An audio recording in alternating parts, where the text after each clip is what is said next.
एक ओर प्रभु विष्णु अपनी योजना को सुदृढ़ कर रहे थे, तो दूसरी ओर मां पार्वती और उनके पुत्र के बीच स्नेह संबंध का सूत्र और भी सुदृढ़ होता जा रहा था।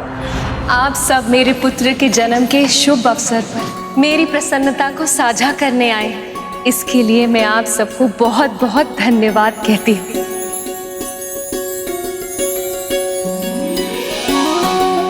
परंतु आप अब ये बताइए कि मेरे पुत्र के लिए कोई उपहार लाए हैं या फिर लाए हैं पुत्र?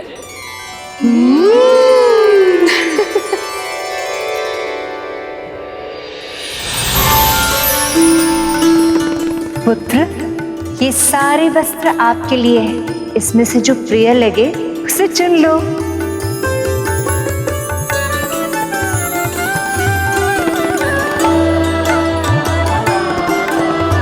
आप सभी माताओं का धन्यवाद, पर मुझे तो मेरी ही माँ के दिए हुए वस्त्र ही सबसे प्रिय लग रहे हैं।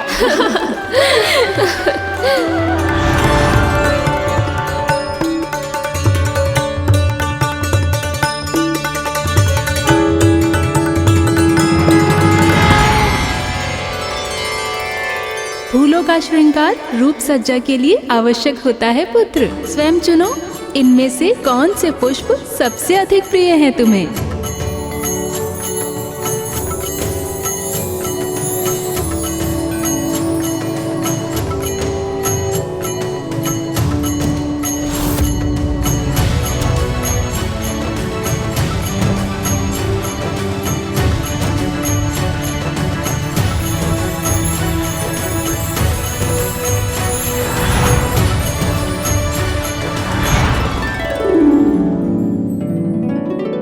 सभी माताओं का धन्यवाद, पर मुझे तो मेरी माँ के दिए हुए लाल फूल ही सबसे प्रिय लग रहे हैं।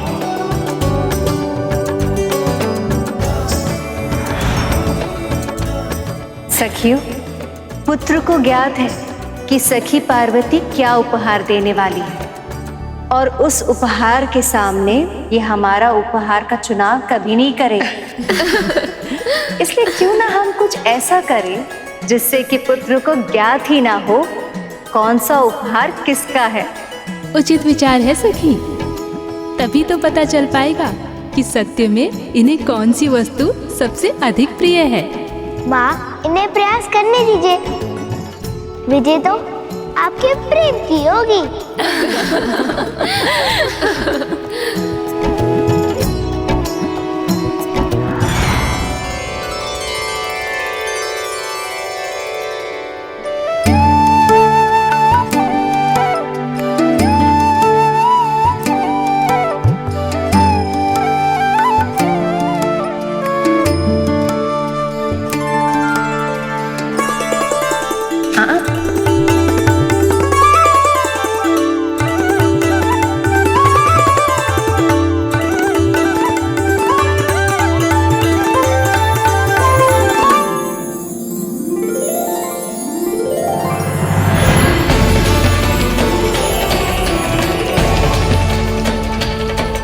ये तो पकवान की सुगंध है।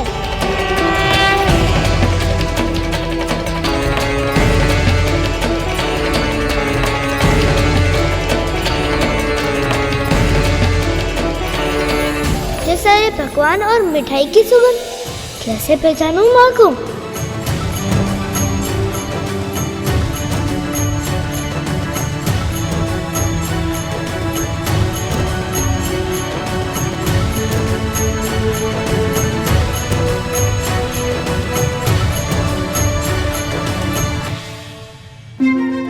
हलवा,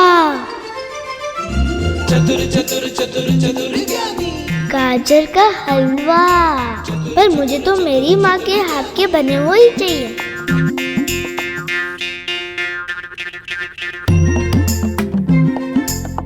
मखाने की खीर, अवश्य माँ लक्ष्मी की होगी, लेकिन माँ कहाँ है? लड्डू।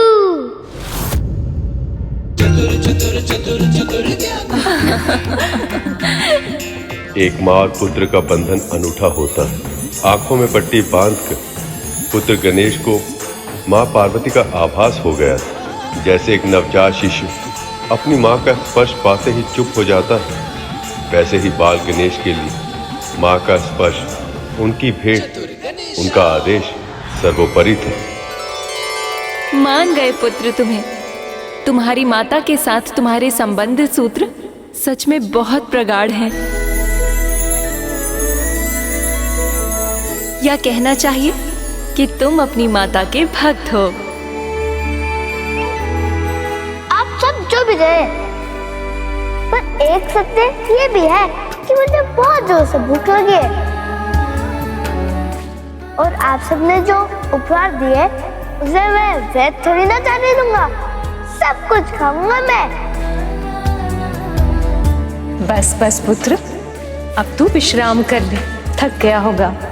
नहीं माँ, मैं आप सबके साथ समय व्यतीत करना चाहता हूँ।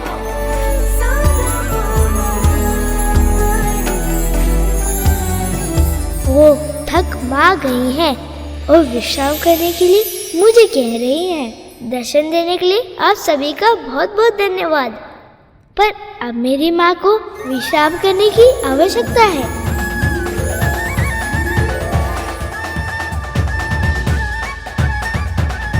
इतनी चिंता करता है मेरी, इतना ध्यान रखता है। ऐसा ही तो पुत्र चाहा था मैंने। मेरी इच्छा पूरी हो गई, परंतु प्रभु को हमारे पुत्र से मिलाने की प्रतीक्षा नहीं की जा रही मुझसे।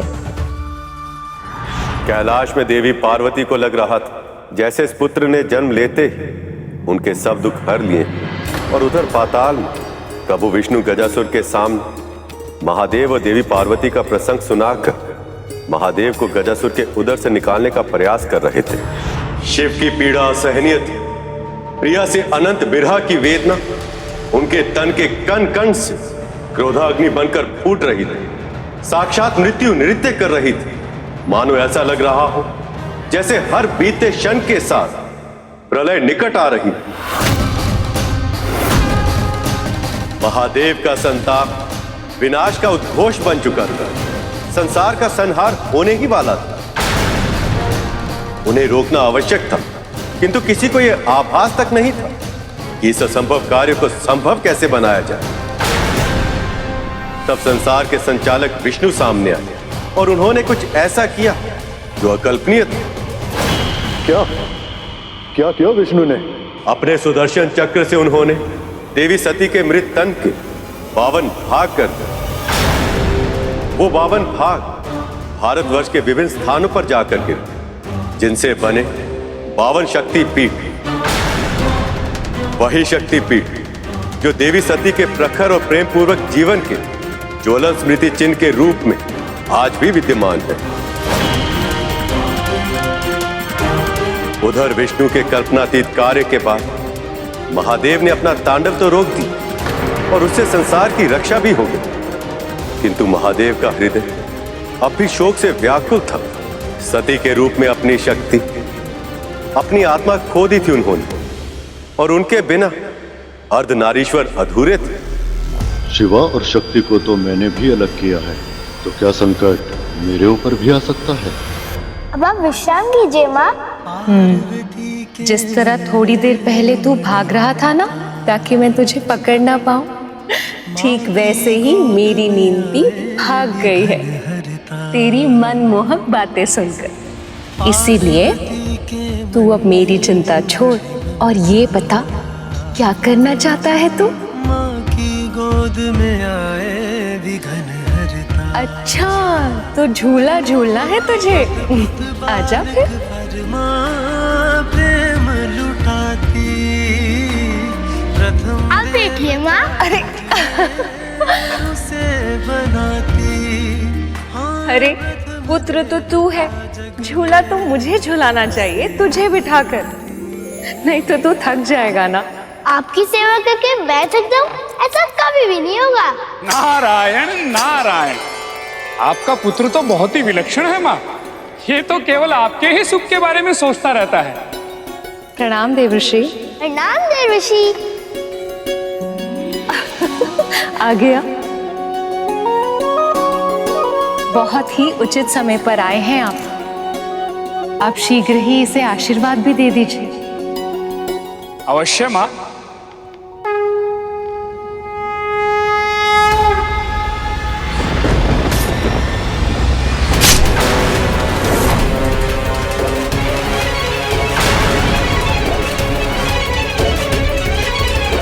ये क्या आभास हुआ मुझे?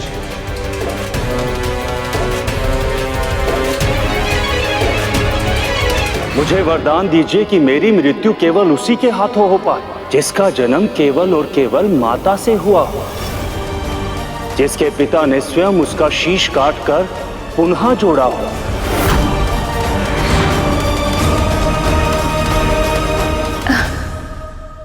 क्या हुआ देवश्री?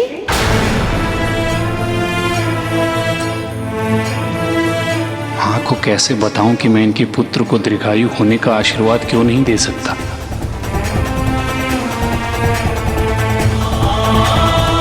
किस सोच में पड़ गए मुनिवर? यही कि माँ, इस बालक का जन्म जितना विशेष है, इसका जीवन भी उतना ही विशेष है। और मुझे पूरा विश्वास है इसकी जीवन यात्रा बहुत ही रोचक और दीर्घ होगी। नारायण नारायण। अब क्षमा कीजिएगा मां, मुझे जाना होगा।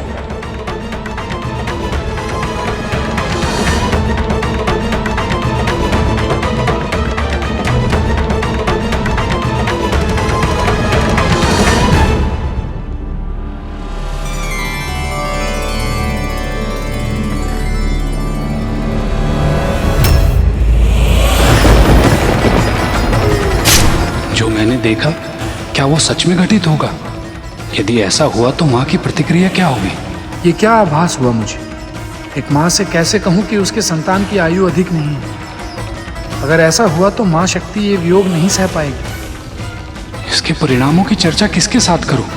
प्रभु नारायण भी अभी अपने लोक में नहीं है।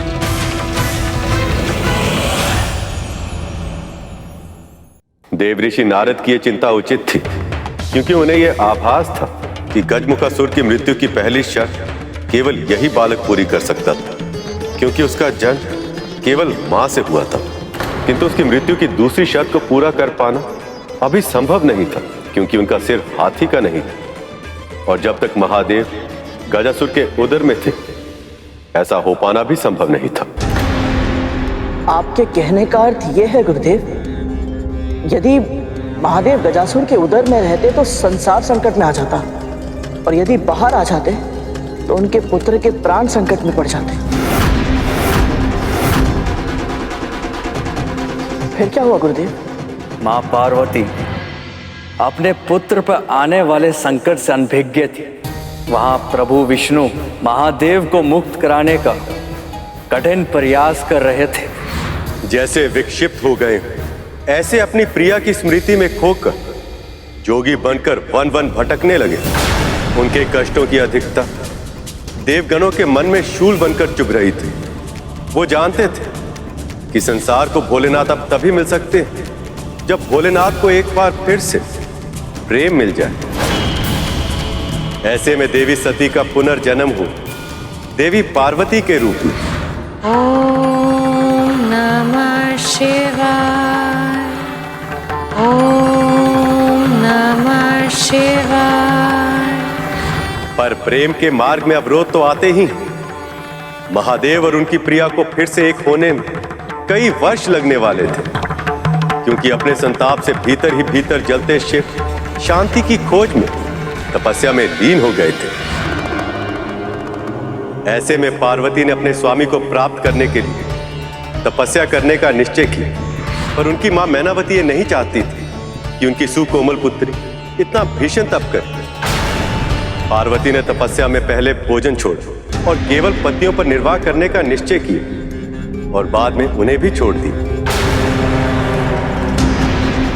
और इसी के कारण उन्हें उनका दूसरा नाम मिला, अपर्णा, अर्थात वो जो पर्ण या पत्नियों का भी सेवन न करे। किंतु इतनी भीषण साधना करने के बाद भी वो महादेव का ध्यान तोड़कर उनके हृदय तक नहीं पहुंच पाए। देवों के देव महादेव और माँ पार्वती सचमुच प्रेम का आदर्श स्वरूप है। एक दूसरे के साथ देने के लिए, एक दूसरे के साथ रहने के लिए इन दोनों ने कितना कुछ सहा है। और जब जब ये एक दूसरे से दूर रहते हैं, इस संसार पर बहुत बड़ी विपदा आ जाती है। तुमने सही कहा गरुड़। उस समय भी महादेव और माँ पार्वती दोनों फिर से एक दूसरे से दूर थे। उन दोनों को ही आभास नहीं था कि कितना बड़ा संकट उनके पुत्र की ओर बढ़ रहा है।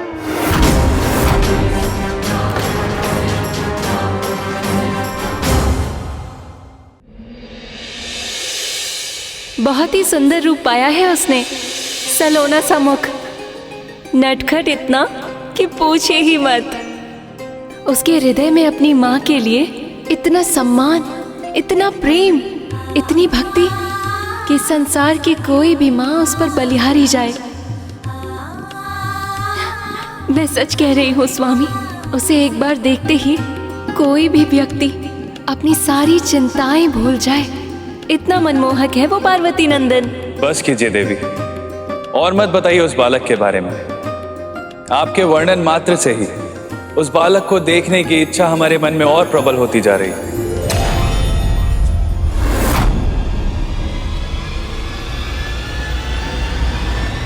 पर देखूंगा तो अनिष्ट हो जाएगा। पर वो तो तब होगा ना स्वामी, जब आप सीधे अपनी दृष्टि उस पर डालेंगे। पर यदि आप किसी वस्तु की ओट से उसे छिपकर देखेंगे, तब तो ऐसा कुछ नहीं होगा। परंतु देवी, कई शताब्दियों के बाद ऐसा बालक जन्म लेता है स्वामी।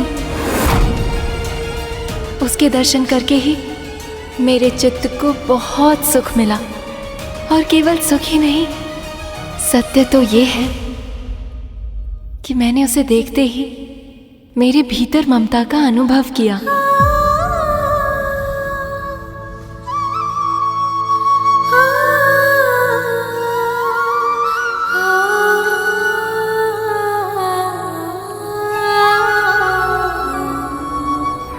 माँ,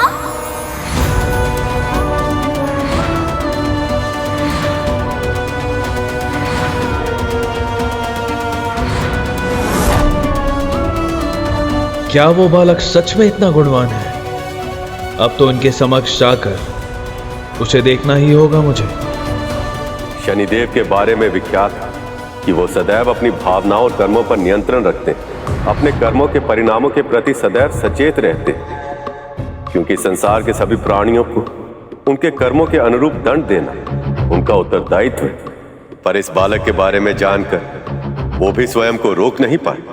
किंतु जिस शनि की दृष्टि से सारा संसार बचता है, वह स्वयं बाल गणेश की एक झलक के लिए कैलाश की ओर बढ़ रहे। किंतु नारद अभी भी गणेश को देखकर भविष्य की चिंता में थे।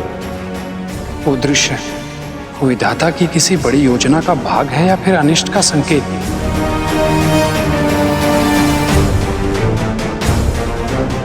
प्रणाम देवऋषि। प्रणाम शनिदेव। आप कैलाश से आ रहे हैं ना? क्या माँ पार्वती का पुत्र सच में बहुत विशेष है? वो संसार के सभी बालकों के गुणों को अपनी कल्पनाओं के सांचे में ढालकर उसका सृजन किया है माँ ने। वो मनमोहक है, सम्मोहक है, मधुर वाणी, विशाल आंखें, लंबी लंबी भुजाएं और उत्तम विचारों की मूर्ति है वो। इस पूरी सृष्टि में भला उस बालक से अधिक विशेष और कौन हो सकता है? देवऋषि की बातों ने मेरा संकल्प और भी दृढ़ कर दिया। धन्यवाद महर्षि। नारायण नारायण।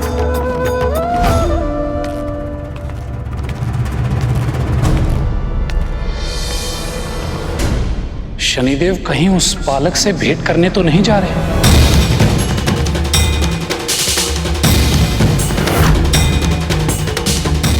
क्या उस बालक पे सच में कोई संकट तो नहीं आने वाला है?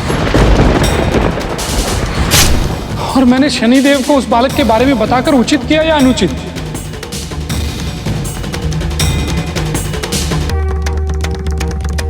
नारायण नारायण। मुझे ये आभास क्यों हो रहा है कि समय का चक्र बहुत तीव्र गति से घूम रहा है और बहुत सारी घटनाएं एक साथ अनेक स्थानों पर आकार ले रही हैं। ये स्थिति कोई सामान्य स्थिति नहीं हो सकती। निश्चित ही कुछ बहुत बड़ा होने वाला है। पर क्या?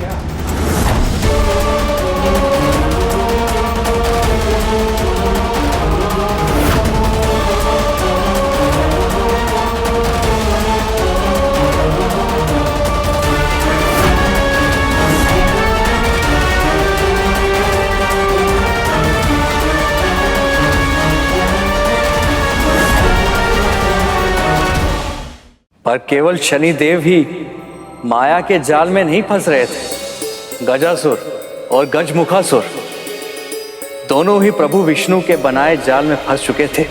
बरसों बीत गए थे। ऐसा लग रहा था कि जैसे इन आदि प्रेमियों के भाग में केवल विरह है, मिलन नहीं। जैसे इनका प्रेम कभी सफल नहीं होगा। पर सच्चा प्रेम अपना मार्ग खोज ही लेता है। कितने कालखंड बीते, स्मरण नहीं। पर अंत में देवी पार्वती की पुकार महादेव के हृदय तक पहुंच गई। ओम नमः शिवाय। आंखें खुली। उनके मन ने देवी सती के अंश को पहचान लिया था। पर अब महादेव संपूर्ण सत्य जानना चाहते थे। इसलिए वह ऋषि के वेश में अपने चिर प्रिया के प्रेम की परीक्षा लेने पहुंचे। ओम नमः शिवाय। ओम नमः। बस कीजिए देवी।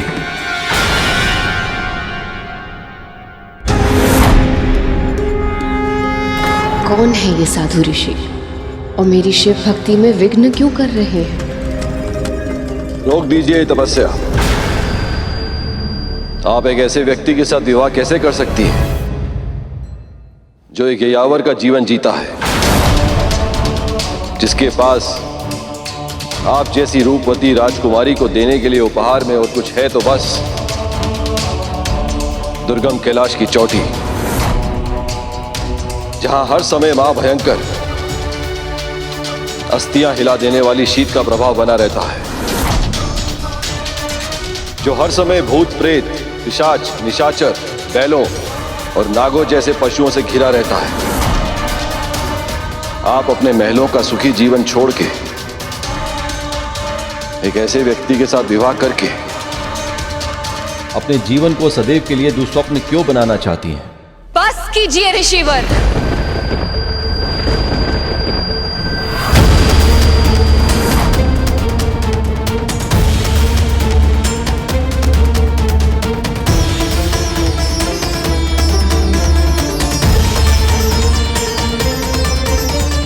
जो भी अपनी वाणी को विराम दीजिए।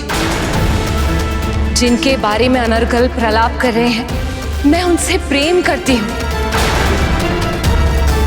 यदि अब आपने उनके विरुद्ध एक और शब्द कहा तो मैं ये भूल जाऊंगी कि आप एक ऋषिवर हैं, सम्माननीय हैं।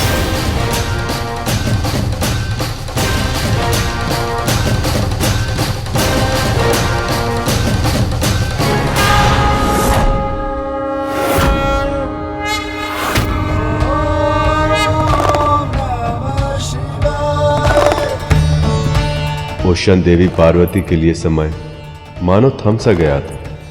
उन्हें आभास हो गया था कि शिव से उनका मिलन होने को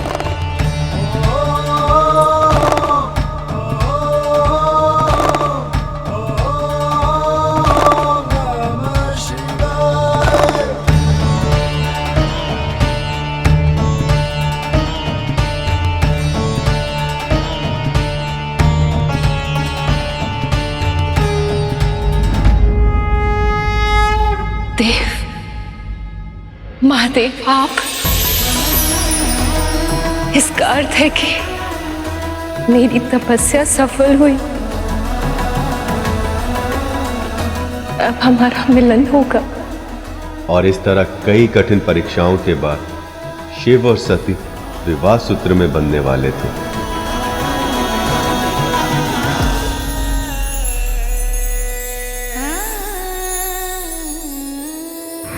महादेव की जैसी बारात पूरी सृष्टि में कोई और बारात ना आज तक हुई है और ना ही कभी भविष्य में होगी। जिस समारोह में वह एक बैल पर सवार हो भूत प्रेत पिशाच निशाचर जैसे विशेष अतिथि हो, जहां देवता और दानव बिना झगड़ा किए एक साथ सम्मिलित हो। उस बारात को तो अद्भुत होना ही था, और वर की शोभा का तो वर्णन ही कैसे किया जाए। उनके पूरे तन में भस्म लगी थी, सर्प आभूषण थे, शीश पर जटाएं थी, और उन्होंने अघोरी की तरह वस्त्र पहने हुए थे। पर जब वधु की मां ने ऐसे वर को देखा तो भय से काम कर अचेत हो गई, और तब पार्वती ने महादेव से अवसर के अनुरूप वेश धारण करने की विनती की। सभी देवी देवताओं ने उन्हें विश्व के सबसे उत्तम रेशमी वस्त्रों और दुर्लभ मणियों से सजाया।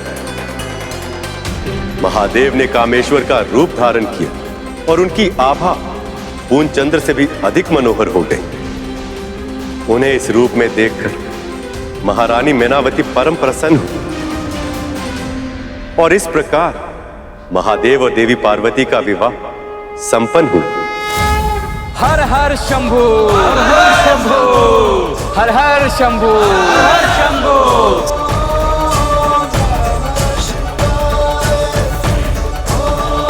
अब शीघ्र ही महादेव और माता शक्ति की विरह के दर्द की करुणा में गजासुर स्वयं महादेव को मुक्त कर देगा। जहां एक और प्रभु विष्णु की योजना पूरी होने वाली थी, वहीं नियति शनि देव को कैलाश की ओर ले जा रही थी।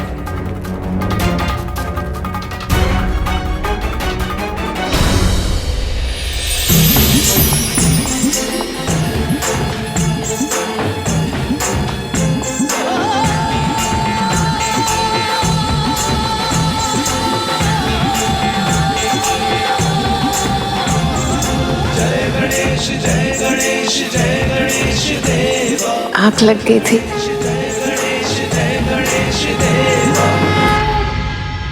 पुत्र, मुझे कितनी देर हो गई सोते सोते?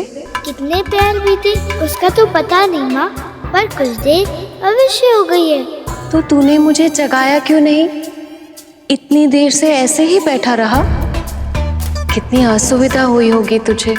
यदि मैं आपके गोद में ऐसे सर रख के सो जाता तो क्या आपको असुविधा होती? पार्वती के मन में असुविधा का तो प्रश्न ही नहीं उठता। मुझे तो सुख की अनुभूति होगी। बस माँ, बिल्कुल वही अनुभूति मुझे भी हुई है। मेरी सहायता से आपको तनिक विश्राम मिल पाए, ये मेरे लिए असुविधा नहीं, बहुत सुख की बात है माँ। आज अब तू सो जा मेरे पास, आजा। प्रथम देवता जग में उसे बनाते।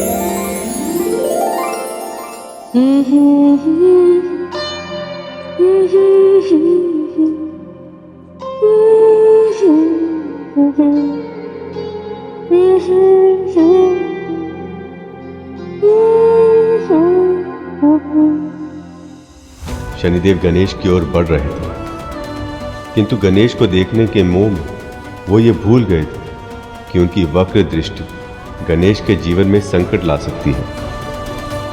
मन चाहता है कि आगे बढ़ता जाऊं, मस्तिष्क कहता है कि वापस लौट जाऊं, और ये पग हैं कि रुकने का नाम ही नहीं लेते। ऐसे में क्या करूं मैं?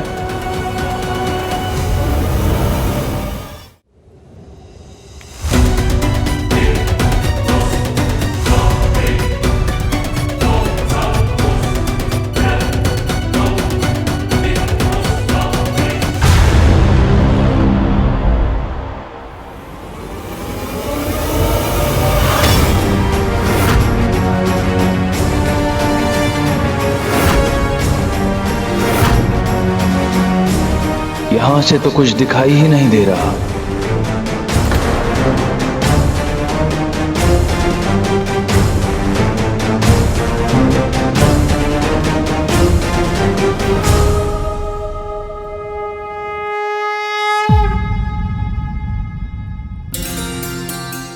चंद्र का प्रकाश तेरे विश्राम में विघ्न पहुंचा रहा होगा।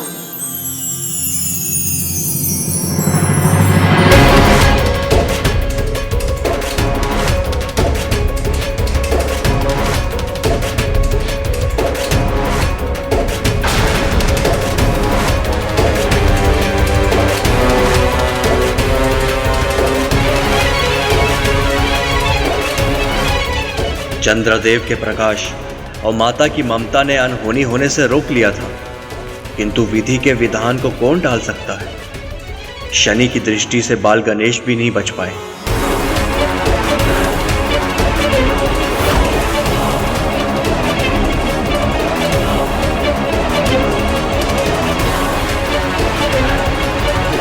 शनिदेव, यहाँ तक आने के बाद इस बालक को बिना देखे क्यों जा रहे हैं? चंद्रदेव, मैं वो भाग्यहीन हूं जो किसी को नहीं देख सकता, इस बालक को भी नहीं। धैर्य रखिए शनिदेव, धैर्य का परिणाम सदैव सुखद ही होता है।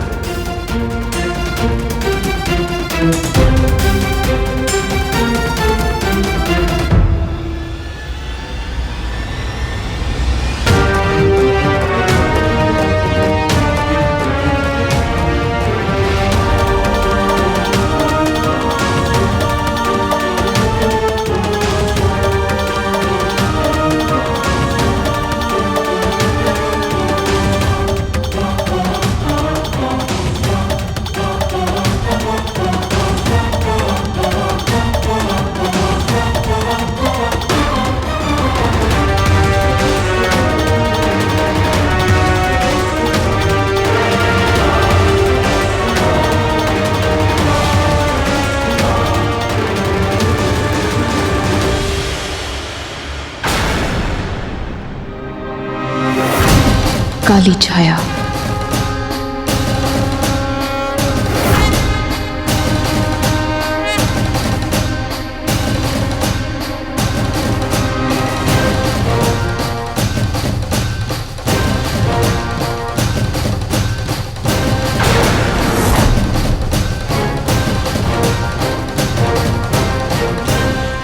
शनिदेव,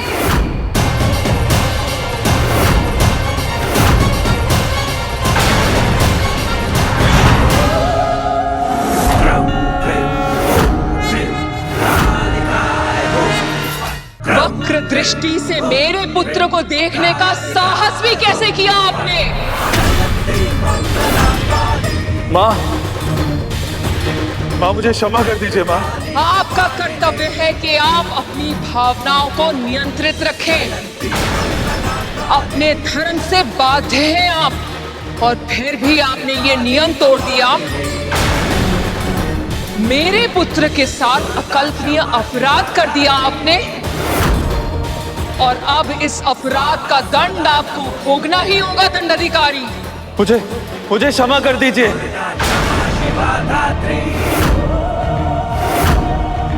स्वाहा स्वधा नमोस्तुते। मुझे क्षमा कर दीजिए माँ।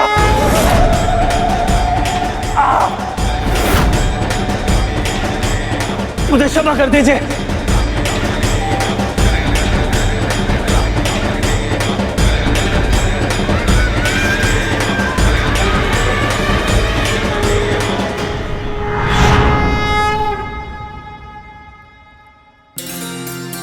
क्या हुआ माँ? कुछ नहीं हुआ पुत्र, और तुझे कुछ होने भी नहीं दूंगी। प्रत्येक माँ हर पल यही प्रयास करती है कि वो अपनी संतानों की रक्षा कर सके, किंतु आवश्यक नहीं है कि वो हर बार सफल ही हो जाए। जो स्वयं शक्ति स्वरूपा है, यदि उन माँ पार्वती के लिए ही अपनी संतान की रक्षा करना इतना कठिन है, तो हम साधारण मानवों से यदि कोई भूल हो जाए तो हमें दुख और अवसाद में डूबना नहीं चाहिए। वैसे भी जो हो रहा था वो तो होना ही था। विधि का विधान था, नियति पहले ही तय कर चुकी थी। अब तो बस घटित हो रहा था। कितना कुछ था जो अभी सामने आना शेष था, बिल्कुल वैसे ही जैसे प्रभु विष्णु की कथा कांड, क्योंकि वो भी अपने वाद्य की तरह रहस्यमय ही था, भविष्य के गर्भ में छुपा, अज्ञात। उत्तम, अति उत्तम, आनंद आ गया। सत्य कथावाचक, बहुत श्रेष्ठ कथा कह रहे हो तुम। आगे कहो। सृष्टि के नादी प्रेमियों का मिलन पहले ही बड़ी कठिनाइयों से हुआ, किंतु एक मूर्ख के कारण ये दोनों फिर से एक दूसरे से अलग हो। स्वयं को महादेव का भक्त कहता है वो, किंतु तब भी अपने इष्ट महादेव और उनकी प्रिय देवी पार्वती को बहुत गहरा दुख दिया है उसने। कौन है वो? बोलो कथावाचक। उस दुष्ट के बारे में जानने की उत्सुकता मेरे प्राण ले लेगी। तुम्हें जो चाहिए वो मांग लो, परंतु बताओ मुझे कौन है वो मूर्ख?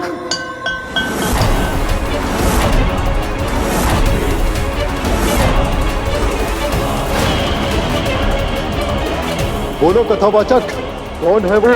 यदि आपके लिए अपने वचन का तनिक भी महत्व है तो महादेव को अपने उदर से बाहर आने दीजिए महाराज।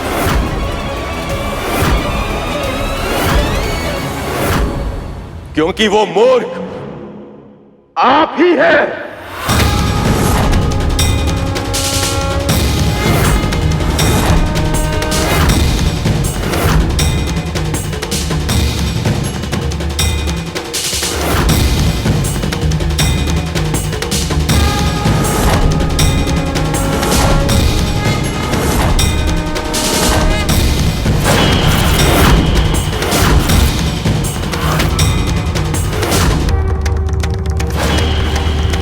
मैं तुम्हें अंतिम चेतावनी दे रहा हूं गजासुर।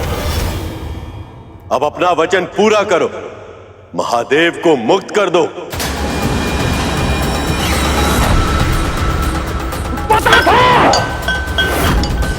पता था यह कोई साधारण कथावाचक नहीं है। छल किया है विष्णु ने, छल। गजासुर, किसी भी मूल्य पे महादेव को उधर से बाहर मत आने देना, किसी भी मूल्य पर नहीं। तुम अपनी चिंता करो गजमुखस। असाधारण वरदान मांगकर तुम अमर हो गए, क्योंकि पिता के योगदान के बिना केवल मां से एक संतान की उत्पत्ति नहीं हो सकती। पर ऐसा एक बालक संसार में जन्म ले चुका है और शीघ्र ही वो तुम्हारा अंत करेगा।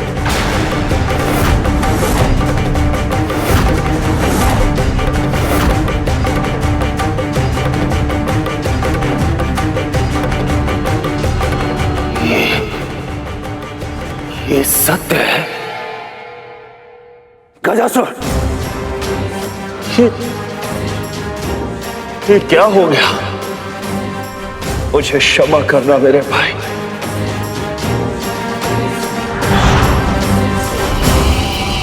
गजासुर छल के आगे पराजय स्वीकार नहीं करेगा।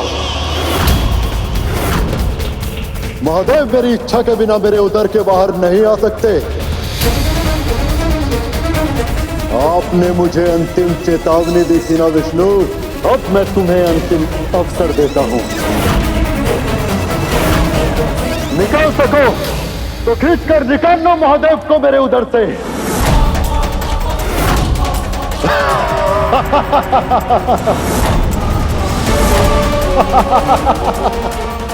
गजासुर महादेव से मिले वरदान के कारण इतने अहंकार में था कि उसे ज्ञात भी नहीं कि वो किसके समक्ष चुनौती रख रहा है।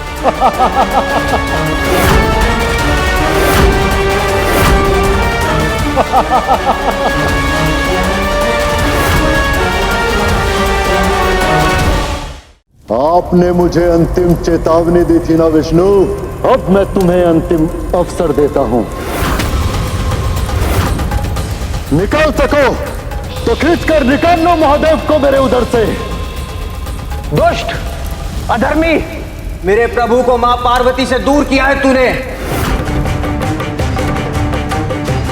उन्हें बंदी बनाने का दुस्साहस किया है तूने। तुझे इसका दंड भोगना ही होगा।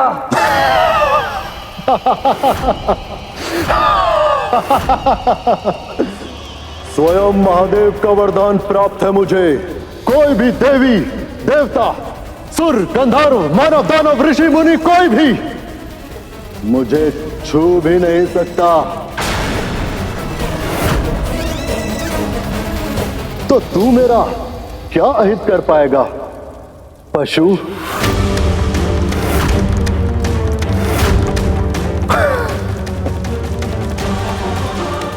अहंकार वश ही सही, मगर तूने शिव के सबसे बड़े भक्त को मार्ग सुझा दिया।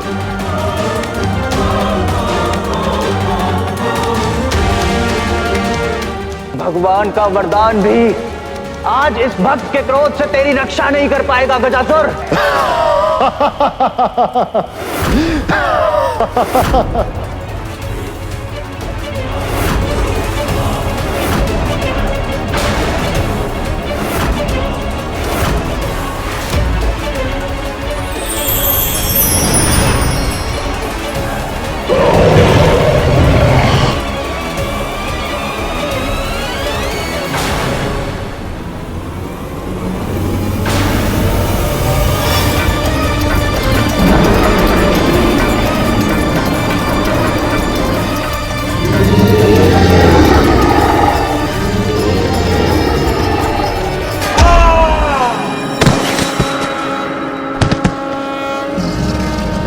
तुमने ये वरदान मांगा था कि किसी देवी, देव, दानव, असुर, गंधर्व, मानव, ऋषि मुनि कोई भी तुम्हारे प्राण नहीं हर सकता, लेकिन ये नहीं मांगा कि कोई पशु भी नहीं मार सकता।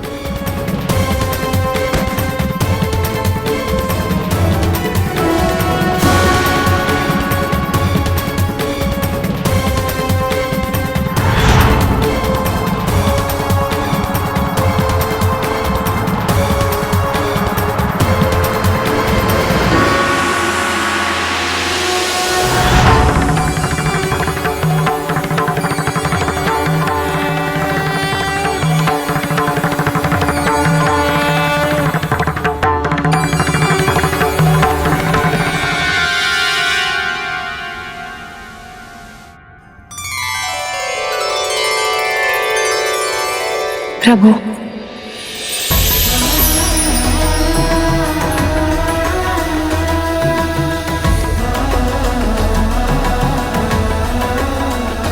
क्या हुआ माँ?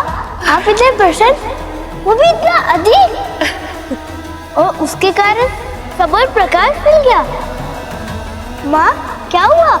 मेरी प्रसन्नता इस प्रकाश के कारण नहीं है पुत्र। ये प्रकाश मेरी प्रसन्नता का कारण है, क्योंकि इस प्रकाश से तेरे पिता का अस्तित्व जुड़ा है। मेरे पिता से? हाँ पुत्र, और अब ये संकेत है कि वो वापस आ रहे हैं। मैं अपने पिता से मिलूंगा। वो कैसे दिखते हैं? वो कौन है? उनका नाम क्या है? पुत्र, मैं तुझे सब कुछ विस्तार में बताऊंगी, परंतु अभी मुझे स्नान के बाद अपनी पूजा समाप्त करनी है। तब तक मैं क्या करूँ माँ? कुछ ऐसा दीजिए ना कि मैं आपकी सेवा कर सकूं। आ मेरे साथ।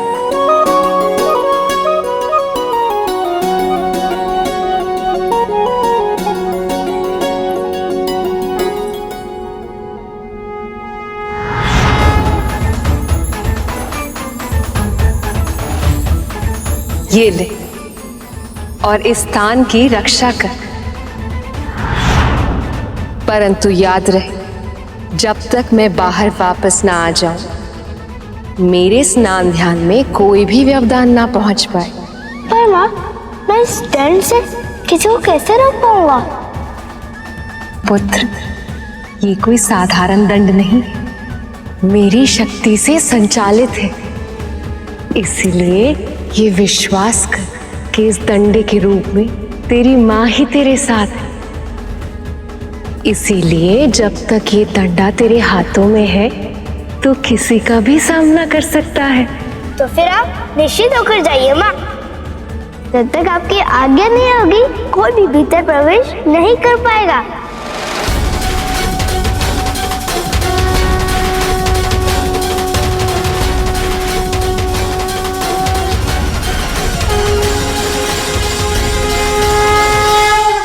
मुझे क्षमा कर दीजिए प्रभु। माता से दूर करके मैंने बहुत बड़ा पाप किया है। अपने भगवान को कष्ट पहुंचाया मैंने। तुम्हारी इच्छा अनुचित थी गजासुर, और इसीलिए अपनी महत्वाकांक्षा को पूरा करने के लिए तुमने जो मार्ग चुना, वही तुम्हारे पतन का कारण सिद्ध हुआ। परंतु जो भी हो, तुम हो तो मेरे भक्त ही, इसलिए मैं तुम्हें क्षमा करता हूं गजासुर। और यही नहीं, तुम अमर होना चाहते थे, अब मैं तुम्हारी ये इच्छा भी पूरी करूंगा। तुम्हारे चर्म को वस्त्र की तरह धारण करूंगा मैं, ताकि अनंत काल तक ये संसार तुम्हें सदैव स्मरण रखे। आप दया निधान है प्रभु। आपकी सदा ही जय हो।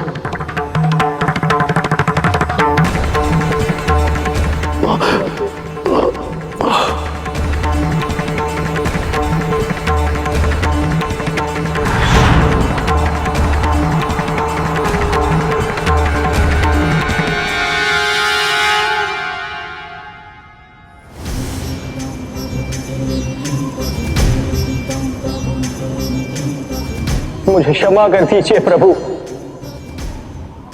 बहुत बड़ी भूल की है मैंने। क्रोध में आकर गजासुर पर आक्रमण कर दिया। ये तक नहीं सोचा कि मेरे वार से आप ही चोटिल हो सकते थे। यही नीति का विधान है नंदी, तुम्हें ही गजासुर का अंत करना था। ये संसार पशु को निर्बल समझता है, पर पशु की निष्ठा ऐसी होती है कि यदि स्वामी के लिए कुछ करना हो तो वो सोच विचार में समय व्यर्थ नहीं करता, निष्ठा अनुसार कर देता है। मुझे मुक्त कराकर तुमने अपनी अनंत निष्ठा का परिचय दिया है नंदी। वैसे तो मैं भक्त और भगवान के बीच में व्यवधान नहीं बनना चाहता, किंतु इस समय आपको मेरे साथ चलना होगा, क्योंकि मैंने देवी पार्वती को यह वचन दिया कि उनकी पूजा समाप्त होने से पहले मैं आपको वापस ले आऊंगा। धन्यवाद सखा, मैं आ रहा हूं पार्वती, मैं तुम्हारे पास वापस लौट के आ रहा हूं।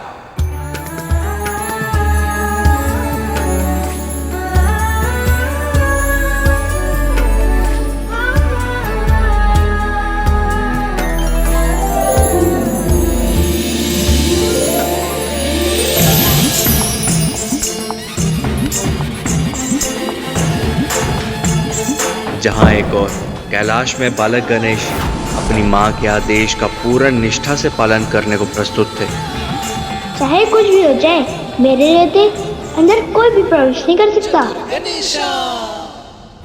वहीं दूसरी ओर महादेव भी अपनी अर्धांगिनी, अपनी प्रिय देवी पार्वती से एक बड़े विवाह के पश्चात मिलन हेतु कैलाश में प्रवेश कर चुके थे।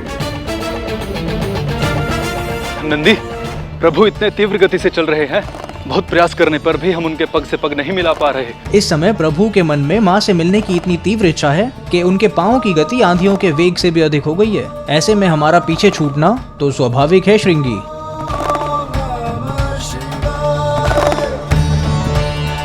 कुछ तो बदल गया है,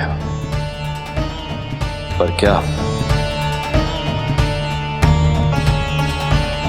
पार्वती कहाँ?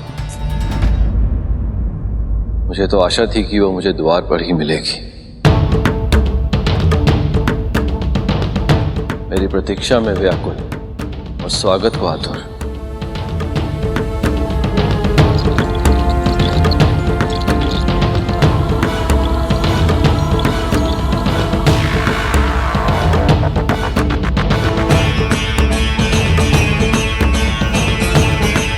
ये कौन है जो यहाँ चले आ गए हैं?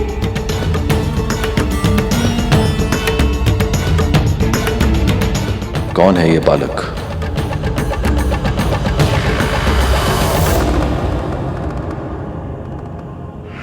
परंतु याद रहे, जब तक मैं बाहर वापस ना आ जाऊं, मेरे स्नान ध्यान में कोई भी व्यवधान ना पहुंच पाए।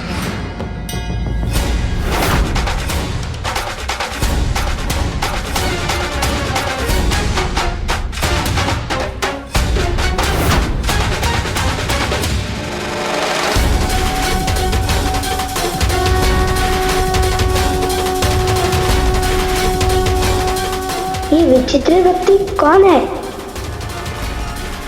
ये बालक कौन है और यहाँ क्या कर रहा है ये? अब से पहले तो इस बालक को हमने कभी देखा नहीं। कहाँ से आया है ये? और माँ कहाँ है? सत्य देवी, महादेव लौट कर आ रहे हैं। यह सोच के तो आपका मुख और खिल उठा है। अब तो आपको कोई श्रृंगार करने की आवश्यकता ही नहीं है। पर हम आपको बिना श्रृंगार के रहने देंगे क्या? हम तो अपने हाथों से सजाएंगे।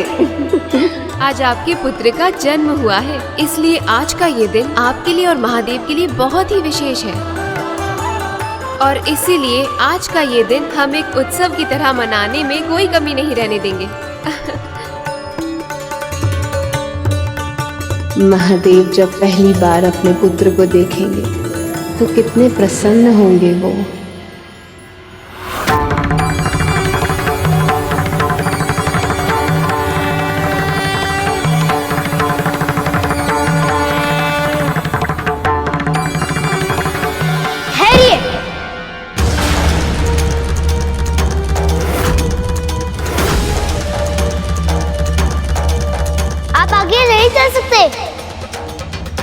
बाकी आगे है कि जब तक वो स्वयं बाहर ना आ जाए तब तक किसी को भीतर जाने की अनुमति ना दूं।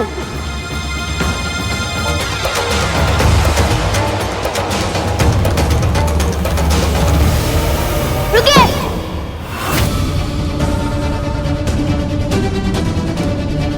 भीतर प्रवेश करना वर्जित है। अपना परिचय तक तो दिया नहीं और आगे बढ़े चल जा रहे हो कौन तुम? महादेव से इतना कटाक्ष प्रश्न, कौन है ये दुस्साहसी बालक?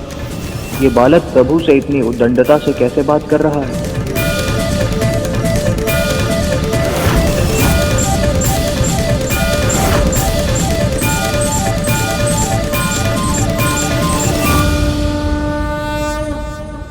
लगता है कोई भिक्षुक हो। भिक्षा चाहिए? तुम माँ के स्नान के बाद आ रहा। जो चाहिए मिल जाएगा। कौन है ये बालक जो कैलाश में मुझे नहीं जानता?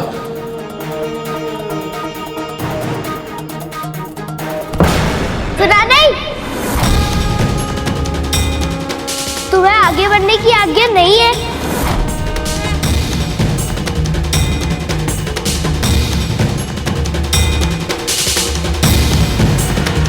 अच्छा, तुम्हें बहुत जोर से भूख लगी है तो पहले क्यों नहीं बताया?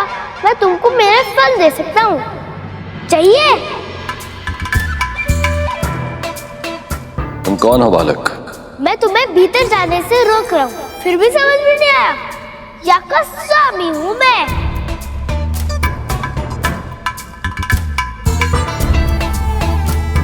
ये तो स्वयं को कैलाश का स्वामी कह रहा है। इतना तो साहस, और वो भी महादेव के सामने। और तुम मेरे द्वार पे आए हो, इसलिए तुम अपना परिचय दो। कौन हो तुम? कहाँ से आए हो? मैं तो कल्पना भी नहीं कर पा रहा हूँ कि भगवान गणेश ने अपने पिता महादेव से ऐसे प्रश्न किए होंगे, इस ढंग से बात की होगी।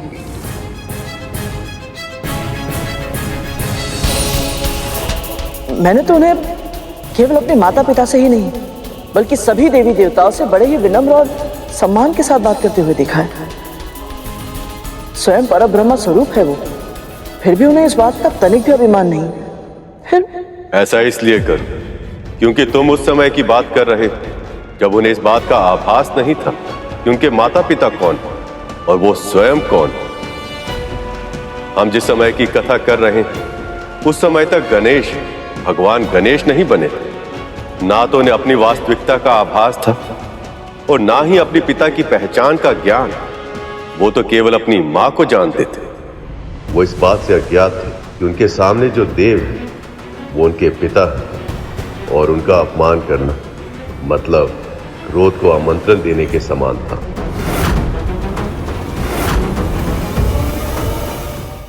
मैं कौन हूं, मैं कहां से आया हूं? वैसे तुम मुझे किसी भी नाम से पुकार सकते हो, सब नाम मेरे ही तो हैं। तो भी नहीं है। मेरी माँ ने अभी तक नहीं रखा। तुम रहते कहाँ? घर कहाँ है तुम्हारा? ये महादेव का ही घर है बालक। मैं सर्वव्यापी हूं, सृष्टि के कण कण, फिर चाहे वन हो या नगर, फिर चाहे गांव पर्वत हो या शमशान, सभी स्थान मेरे ही घर हैं। ये समझ लो कि ये संसार मेरे घर की धरती है और ये आकाश मेरे घर की छत। वैसे ये कैलाश भी मेरा ही घर है। अब तक तो मैं तुम्हें भिक्षुक समझ रहा था और तुम तो बहरूपी निकले। ए बालक, प्रभु तुम्हें बालक समझ के मुस्कुरा रहे हैं। जिन्होंने संसार को सब कुछ दिया, इस सृष्टि के कल्याण के लिए अपना सब कुछ त्याग दिया, उन्हें कभी भिक्षुक कहते हो तो कभी बहरूपिया। अरे लज्जा आनी चाहिए तुम्हें। तुम कह रहे हो इसलिए मैं मान लूं। ये सब कुछ संसार को देते हैं, जिनके पास ना तो ढंग के वस्त्र है और ना तो कोई रहने का स्थान।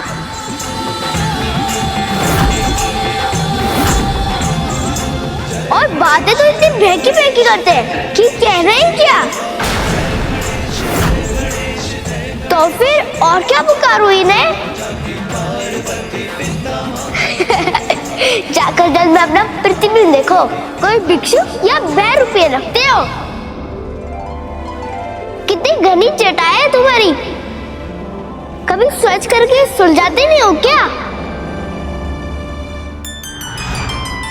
और विडंबना यह है कि जिस समय वो बालक महादेव से ऐसे प्रश्न कर रहा था, उस समय मां पार्वती अपना श्रृंगार करते हुए भी महादेव के ध्यान में ही रमी थी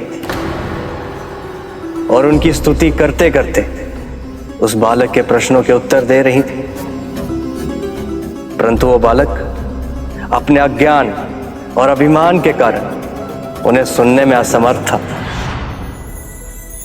ये केश उन्हें बहुत प्रिय है, जिस तरह मुझे प्रिय है मेरे महादेव की जटाएं, क्योंकि वो शुद्धता के प्रतीक है। महादेव ने अपनी जटाओं में गंगा को बांधकर उसे भी पवित्र कर दिया है। तभी तो महादेव की जटाओं के एक सिरे से जो गंगा निकलती है और जब वो धरती पर जाती है तो उसमें स्नान करने वाले सभी के पाप धुल जाते हैं। और ये ललाट के बीच में आग क्यों है? दो आग देखने के लिए कम कर रही थी क्या? स्वामी का तीसरा नेत्र इस बात का प्रतीक होता है कि हम जो दो आंखों से देख पाते हैं वो सदैव सत्य नहीं होता।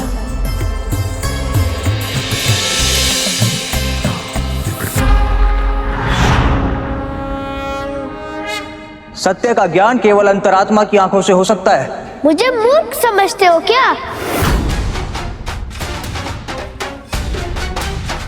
जिसे सत्य का ज्ञान होगा वो क्या गले में सर्प लेके घूमेगा?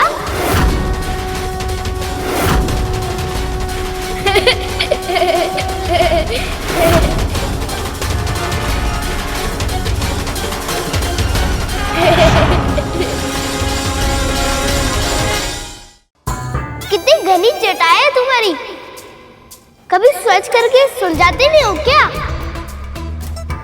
सत्य का ज्ञान केवल अंतरात्मा की आंखों से हो सकता है। मुझे मूर्ख समझते हो क्या? जिसे सत्य का ज्ञान होगा वो क्या गले में सर्प लेके घूमेगा? जानती हो जया विजय, महादेव ने जिस वासुकी को कंठ पर बिठाकर धारण किया हुआ है वो उनके कुंडलिनी शक्ति को पूर्ण तरीके से जागृत होने का प्रतीक है। और उसके साथ ही साथ मेरे प्रभु एक विषधर सर्प को अपने कंठ से लगाकर ये संदेश भी देते हैं कि कोई भी प्राणी बुरा नहीं होता यदि किसी विषधर को सच्चे हृदय से अपनाया जाए तो वो आपका एक सच्चा साथी भी बन सकता है। ये देखो मेरी वाला बहुत सुंदर है ना? मेरी माँ ने दी है। और स्वयं देखो तुम्हारी माला कितनी रूखी सूखी विचित्र सी है। संसार का कोई भी आभूषण रुद्राक्ष से सुंदर नहीं हो सकता, क्योंकि वो मेरे प्रभु के प्रेम के प्रतीक हैं।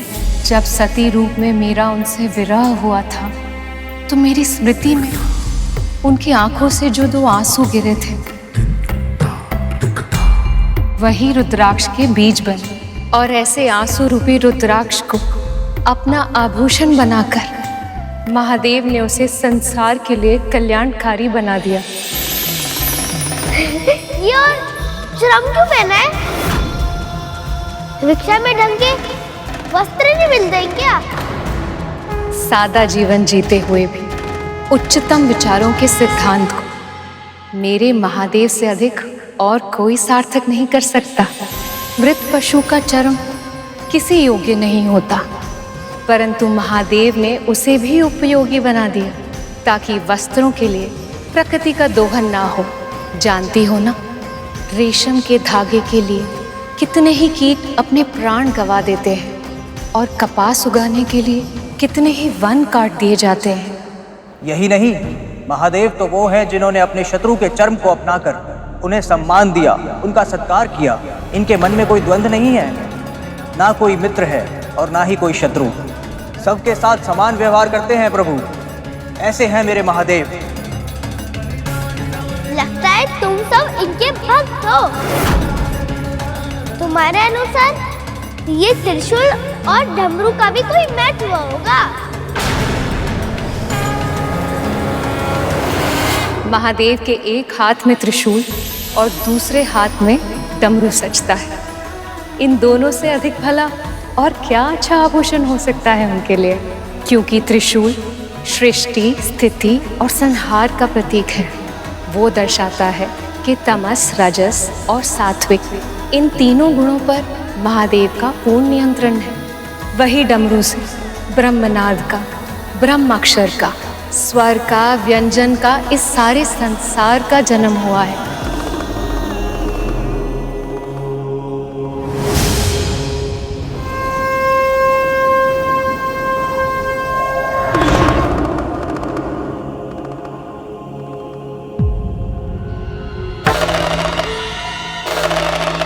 महादेव अपने तन को उस भस्म से सजाते हैं जो अनश्वर है। सब कुछ जल जाने के बाद जो बच जाती है वही है भस्म।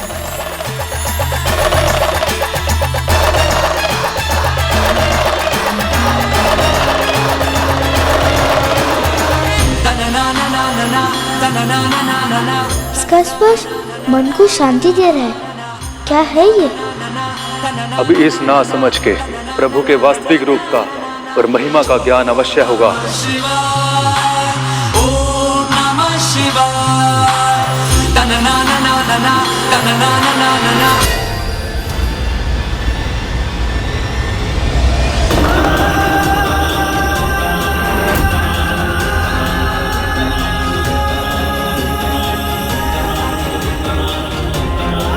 कोई गहरा अर्थ नहीं है इस भस्म का। केवल एक ही कारण है, आलस। वैसे ही इनके ऊपर भी गिर गई होगी और तब से इन्होंने स्नान नहीं किया होगा। इन्हें मेरी माँ से सीखना चाहिए। प्रतिदिन स्नान ध्यान करती है। एक बार उनकी पूजा पूरी हो जाने दीजिए, फिर मिलवा दूंगा उनसे। स्वयं बता देगी कि मैं सही हूँ या नहीं।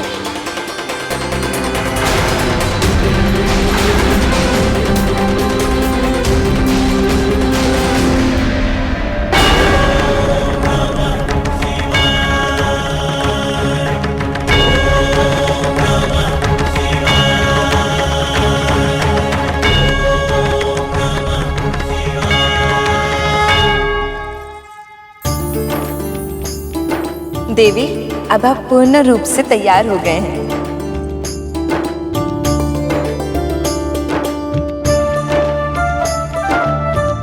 लीजिए, आपकी पूजा की सामग्री भी तैयार है।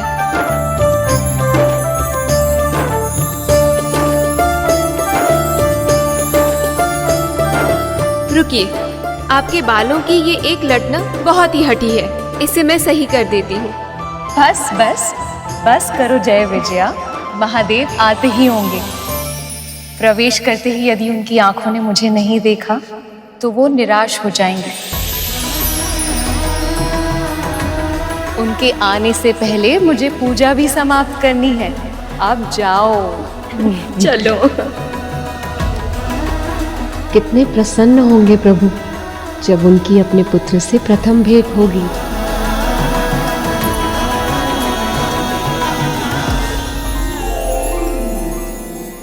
मैंने पहले भी कहा था, मेरे माँ ने मुझे आदेश दिया है जब तक वो अपना स्नान श्रृंगार और अपना पूजा समाप्त नहीं कर लेती वो स्वयं बाहर नहीं आएंगी। तब तक मैं किसी को भीतर प्रवेश नहीं करने दूंगा। और मेरे लिए उनके आदेश सर्वोपरि है।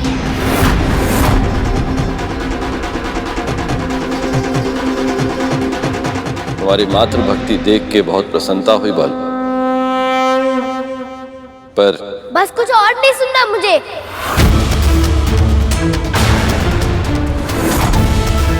केवल सुनाना है अपना निर्णय कि किसी भी मूल्य पर मैं तुम्हें भीतर नहीं जाने दूंगा। ऐसे कैसे नहीं जाने दोगे? बलपूर्वक जाएंगे हम। इतना साहस! लगता है मेरे इस हाथों के डंडे पर अभी तक तुम्हारी दृष्टि नहीं पड़ी।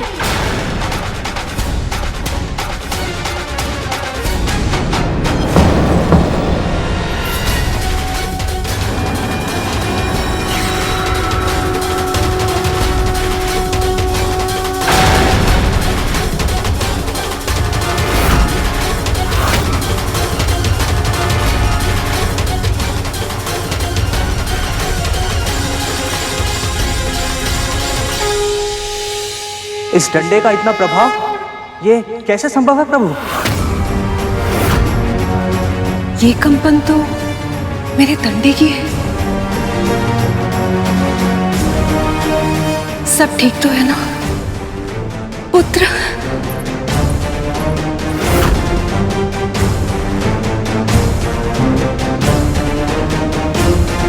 इस तरह घूर के देखने से भयभीत नहीं होऊंगा मैं। मैंने कह दिया ना, माँ का आदेश है, इसलिए मैं किसी को भी उनकी दिनचर्या में बाधा नहीं डालने दूंगा।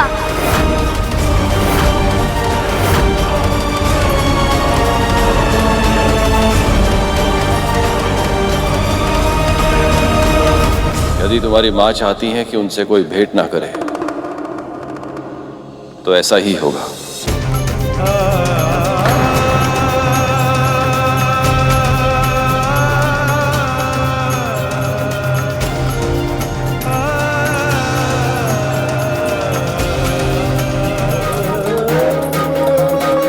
प्रभु,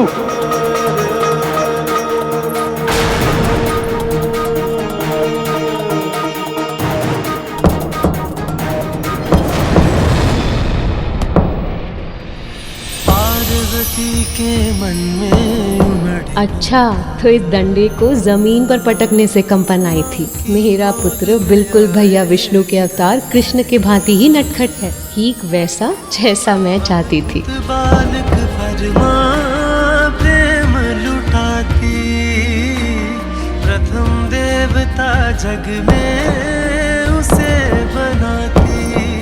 हाँ, प्रथम देवता जग में उसे बनाती। बड़ा उपयोगी शस्त्र है भाई। कुछ देर अवश्य लगी, पर अंत में मुझसे भयभीत होकर मेरी बात मानकर वो वापस लौट गए। अच्छा हुआ माँ की पूजा में कोई विघ्न नहीं आया।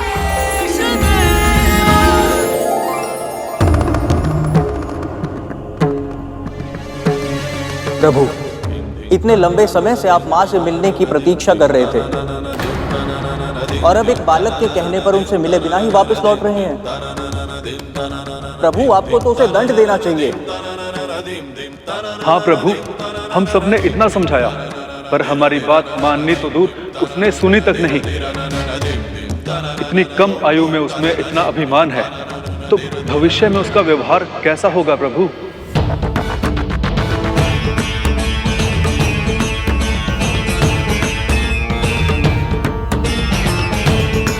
वो बालक उद्दंड तो है,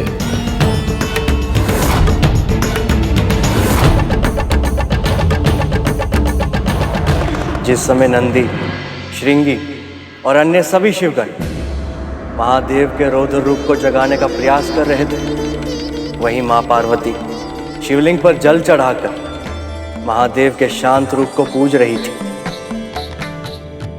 और इसका आभास महादेव को भी हो गया था। मैं प्रतीक्षा करूंगा।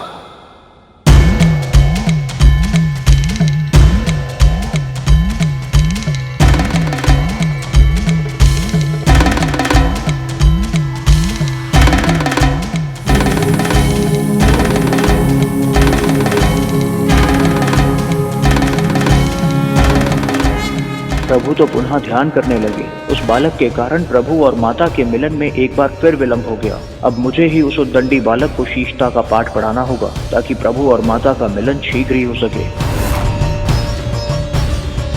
इतना सब कुछ हो जाने के बाद भी महादेव को क्रोध क्यों नहीं आया गुरुदेव?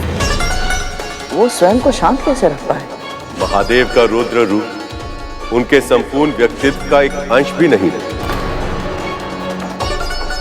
पर उसकी तीव्रता के कारण सभी अपने मन में महादेव की वही रौद्र छवि बना लेते हैं। जबकि सत्य तो यही है कि वह सच में भोलेनाथ ही हैं। वे कभी अहंकार नहीं करते, किसी की बात का बुरा नहीं मानते, कभी किसी से प्रतिशोध नहीं लेते। ये उनका स्वभाव ही नहीं है गरुड़। और उस समय भी उन्होंने वही किया। वे ध्यान में बैठ गए और समाधि की अवस्था में चले गए, परंतु नंदी, श्रृंगी और अन्य सभी शिवगण इतने शीघ्र ही शांत होने वाले नहीं थे।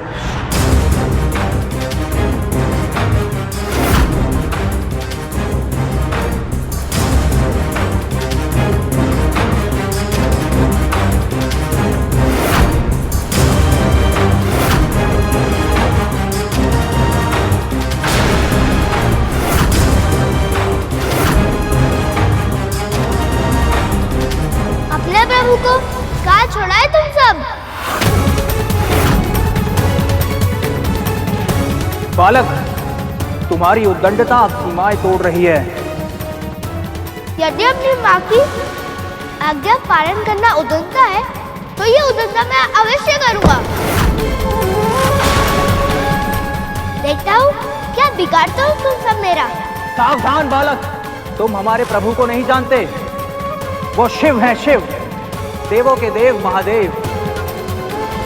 इनका क्रोध बहुत भयंकर होता है। ना तो मैं उनके क्रोध से भयभीत हूँ और ना तो उसकी भयंकरता से। भयभीत होने की आवश्यकता है बालक। जब अहंकार बुद्धि पर हावी हो गया था और वह चालता विवेक पर भी, तब उन्होंने ब्रह्मा जी का शीश काट दिया था। ऐसे है हमारे महादेव।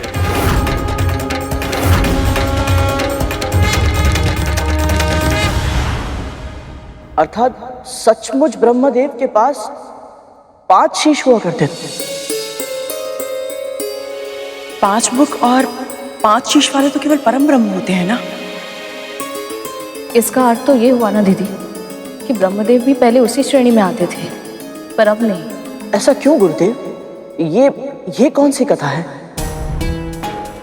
गणेश की ही तरह तुम्हारे मन में भी बहुत जिज्ञासा है गरुड़, पर हम तुम्हारी हर जिज्ञासा को शांत करेंगे गरुड़।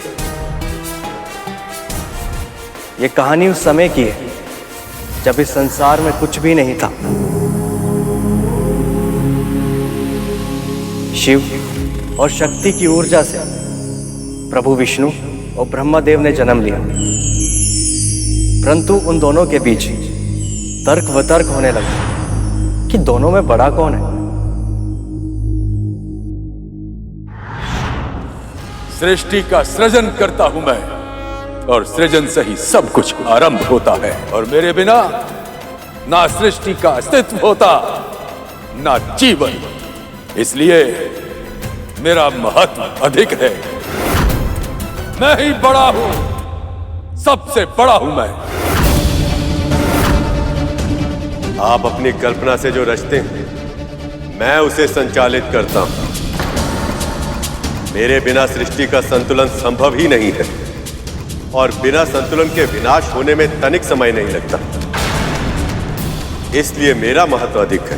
आप भ्रम में हैं। आप सत्य पहचानिए। यदि मैं सृजन न करूं तो क्या संचालित करेंगे आप? और मैं संतुलन न बनाऊं तो आपके सृजन को नष्ट होने में कितना समय लगेगा? मेरा कार्य अधिक महत्वपूर्ण है, और मेरे कार्य के बिना आपका कुछ भी करना महत्वहीन है।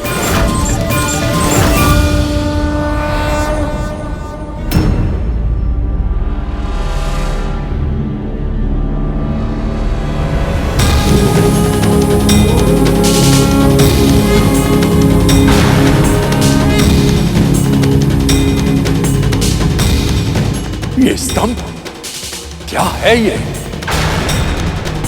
ऐसा लगता है जैसे किसी दिव्य शक्ति का रूप हो। फिर भी ना तो इसका रूप है, ना ही रंग, और ना ही आकार।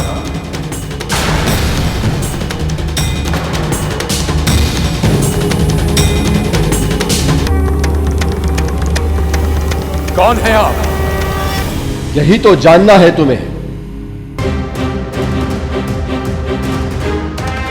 स्वयं को सबसे बड़ा सिद्ध करने का प्रयास कर रहे थे तुम दोनों। जो इस स्तंभ का आदि और अंत ढूंढ लेगा, वही सबसे सर्वश्रेष्ठ कहलाएगा और वही पूजनीय बन जाएगा।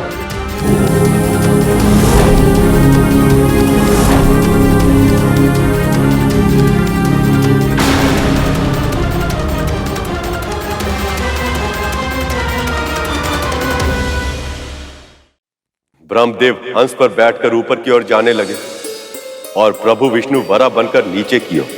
किंतु सहस्त्रों वर्षों तक निरंतर चलने के बाद भी न उन्हें महालिंग का आदि मिला और ना ही अंत। तब वो थक हार कर वापस लौटने लगे।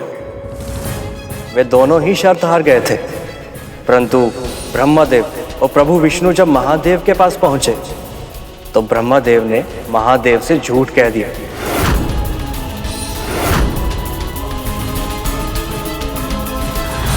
हे अज्ञा, मैंने बहुत प्रयास की, किंतु तब भी मैं आपकी था नहीं पा सका।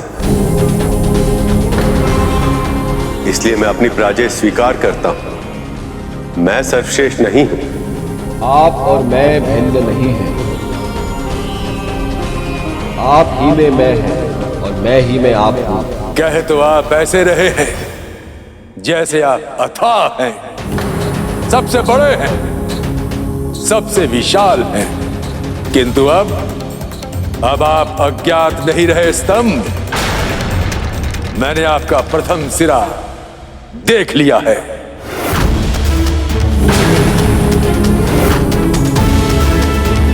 यह सत्य नहीं हो सकता।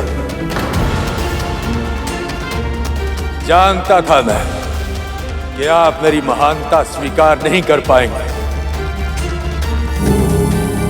इसलिए मैं अपने साथ साक्षी लेकर आया। केतकी,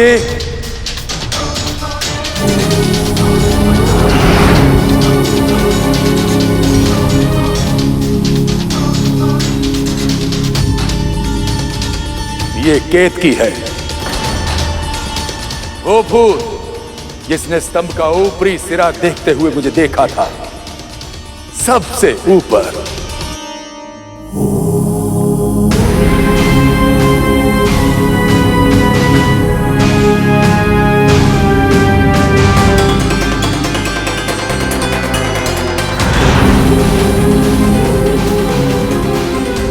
इस स्तंभ का सिरा तो समझ ही नहीं आ रहा, किंतु यदि मैं हार गया, मेरा तो वर्चस्व भी समाप्त हो जाएगा। मुझे ही कोई युक्ति लगानी होगी जिससे यह प्रमाणित हो सके कि मैंने स्तंभ का सिरा ढूंढ लिया। केतकी,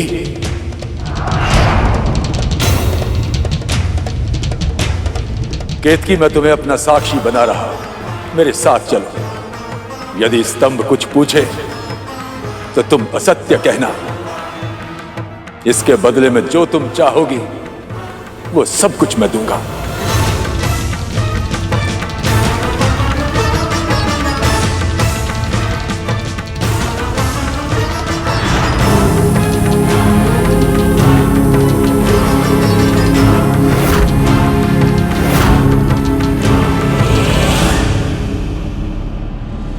ये कैसे संभव है?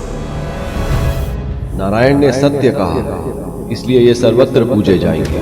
हर काल में हर स्थान पर विष्णु की पूजा की जाएगी और मेरे आराध्य भी होंगे, क्योंकि सर्वशक्तिमान होकर भी इन्होंने अपना अहंकार त्याग कर अपनी हार स्वीकार की।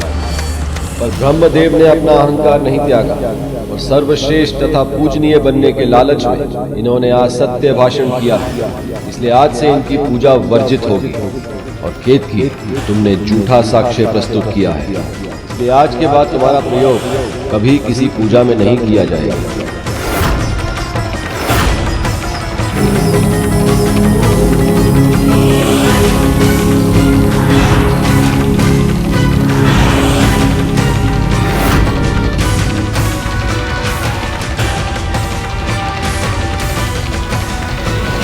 प्रभु, आप कौन हैं?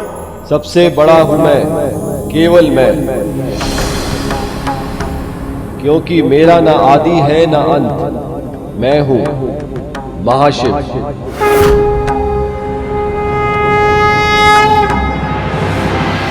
तुमने मेरी पूजा वर्जित की, मुझे दंड दिया।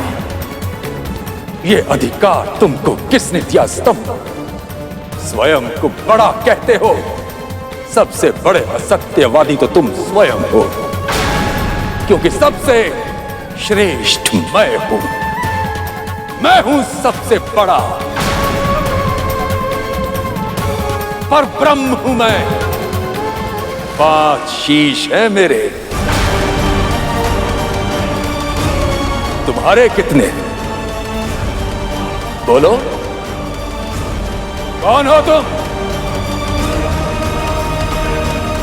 अपना सगुण स्वरूप प्रकट करो।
एक क्षण के लिए अपना अपमान सह सकता हूं मैं, परंतु तुम्हारा अभिमान भंग करना भी आवश्यक है ब्रह्मदेव। इसलिए अब मैं तुम्हें अपनी शक्ति का परिचय दूंगा और मेरा रुद्र अवतार ही तुम्हारे अहंकार का नाश करेगा, जो काल भैरव कहलाएगा।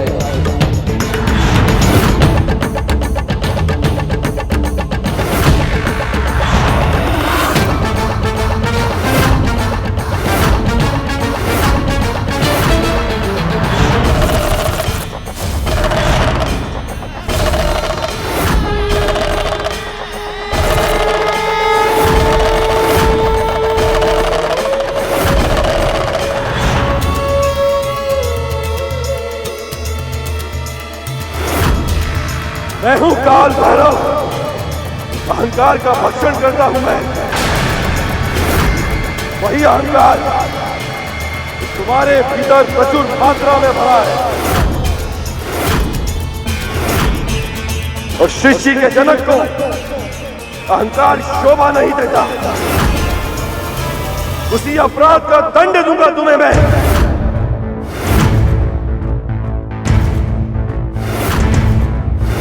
माया के वश में जब घमंड ब्रह्मा जी पे छाया था, स्वयं को श्रेष्ठ मान क्रोध शिव जी को दिलाया था।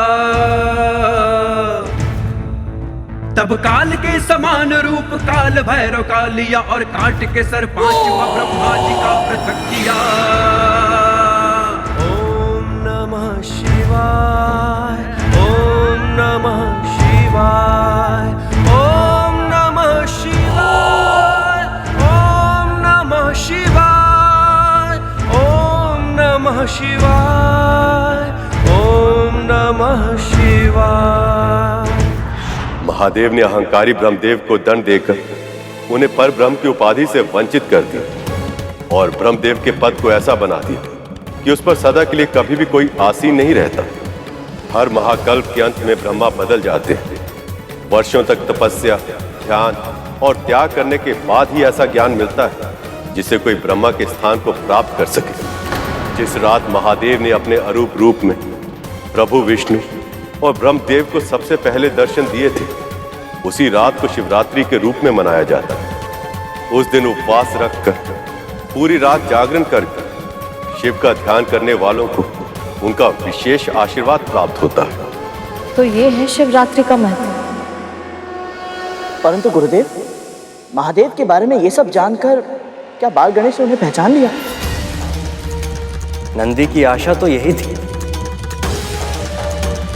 अब समझ आई तुम्हें हमारे महादेव के क्रोध की गंभीरता। जैसे उन्होंने काल भैरव का रूप लेके ब्रह्मदेव को दंड दिया था, उसी तरह मैं तुम्हें दंड दूंगा।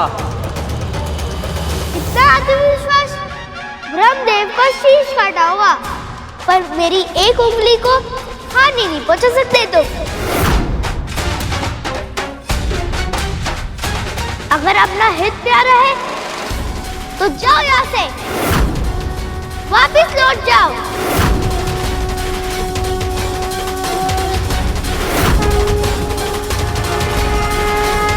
प्रभु, कल्पना करना भी कठिन है कि कोई बालक इतना मनमोहक हो सकता है। सखी के शक्ति से जन्म लिया है उसने। जितना रूपवान है उतना ही नटखट भी है। ऐसा कि जिसे एक बार देखते ही मन में स्नेह की धारा सहज ही फूट जाए। प्रभु, आप जानते हैं, अपने माँ के लिए उसकी एकनिष्ठ भक्ति अतुलनीय है। कैलाश में अब कोई ऐसा होगा जो सखी की बातों को बिना कहे ही समझ जाए। कोई ऐसा जो महादेव से अधिक सखी की आज्ञा का पालन करे। देवी, कौन किसकी आज्ञा कितनी अधिक मानता ये किसी प्रतियोगिता का विषय नहीं हो सकता। इससे किसी का हित नहीं होगा। पर यदि इस बालक ने अपना हट नहीं छोड़ा तो ना जाने किस समस्या को आमंत्रित कर लेगा। जो भगवान के सामने होकर उनकी महानता का वर्णन सुनने पर उन्हें पहचानने के लिए तैयार ना हो, उसका कल्याण संभव नहीं। उस बालक के कड़वे वचनों और अभिमान भरे व्यवहार से सभी गणों को भीषण क्रोध आ रहा था।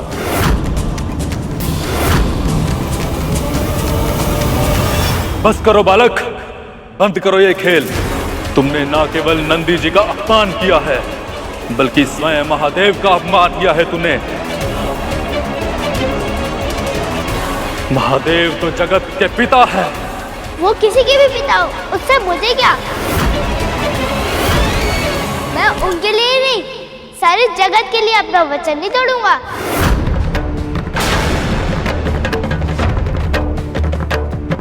अबोध, उनकी कथा सुनकर भी तुम उन्हें पहचान नहीं पाए। पल भर में तुम्हें भस्म कर सकते हैं वो। तुम निरंतर उनका अपमान किए जा रहे हो। हमारे स्वामी हैं वो। इस संपूर्ण जगत में ऐसा कौन है जो उन्हें रोकने का सामर्थ्य करे?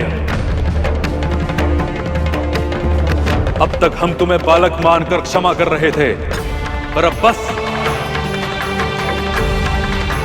तुम सीधी तरह नहीं मानोगे तो हम तुम्हें बांध कर यहाँ कोने में बिठाकर अंदर चले जाएंगे।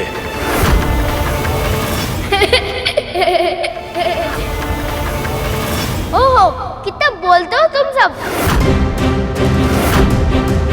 साहस है तो करके दिखाओ।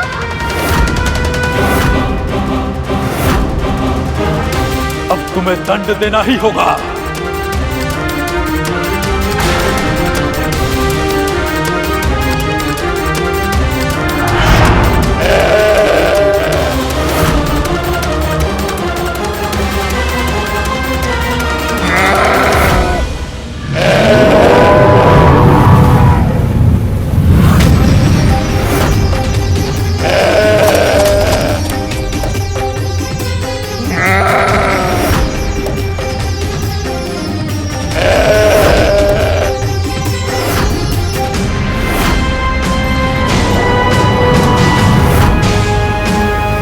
सामने से हट जाओ बालक, श्रृंगी की टक्कर तुम सहन नहीं कर पाओगे।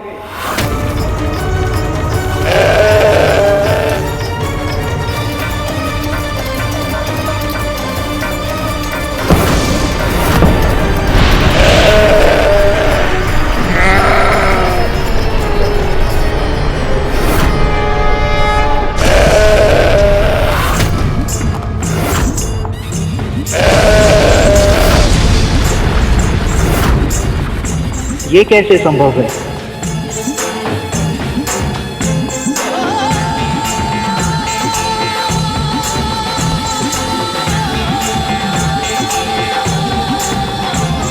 चतुर गणेशा।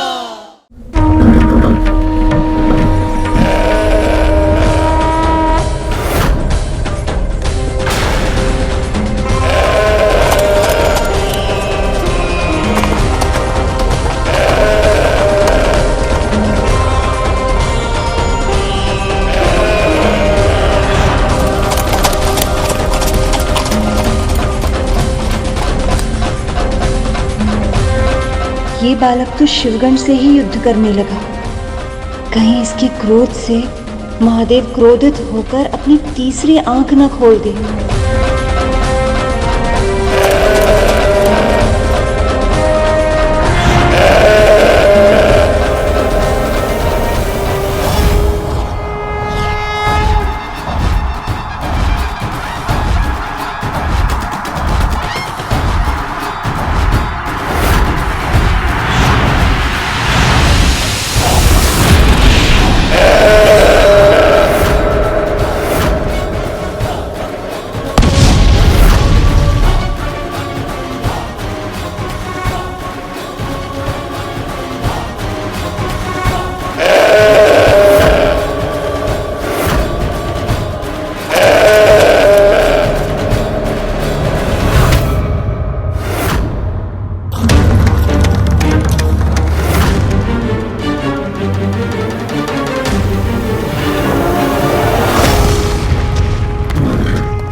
यदि इस बालक ने श्रृंगी के सींग तोड़ दिए तो उनकी मृत्यु हो जाएगी।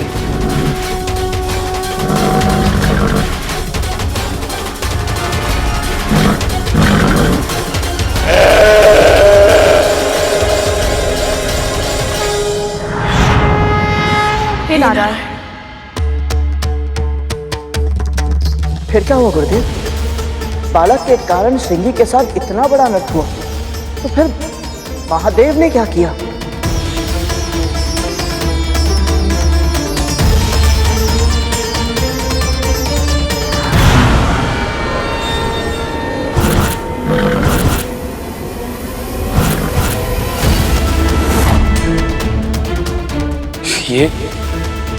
ये आभास कैसा? कुछ तो अनुचित हो रहा है। और क्या?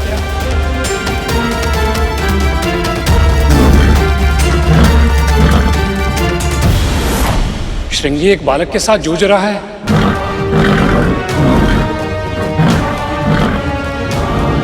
और इस बालक में तो श्रृंगी से अधिक शक्ति है।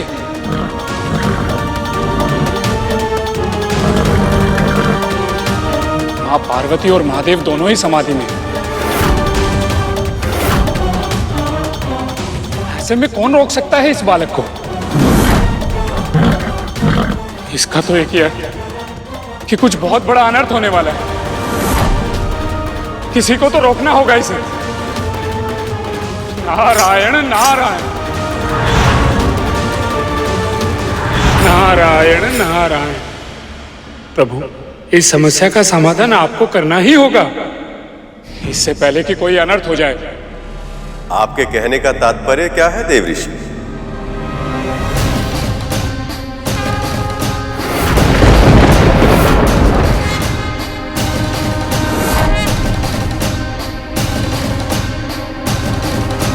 क्या माँ पार्वती का पुत्र सच में बहुत विशेष है? वो संसार के सभी बालकों के गुणों को अपनी कल्पनाओं के सांचे में ढालकर उसका सृजन किया है माँ ने।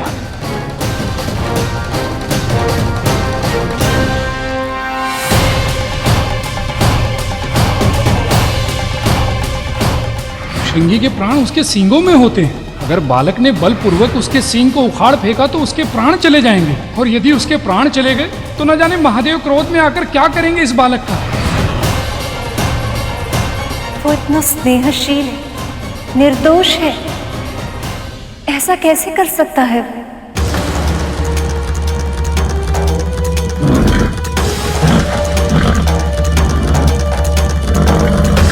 बस, अब बहुत उद्दंडता कर चुके तुम।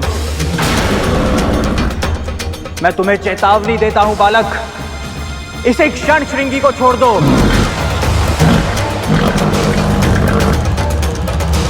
कितना समझाता मैंने तुम सभी को, पर तुमने मेरी एक भी नहीं सुनी। तो फिर अब मैं तुम्हारे वचन का मान क्यों रखूं भला?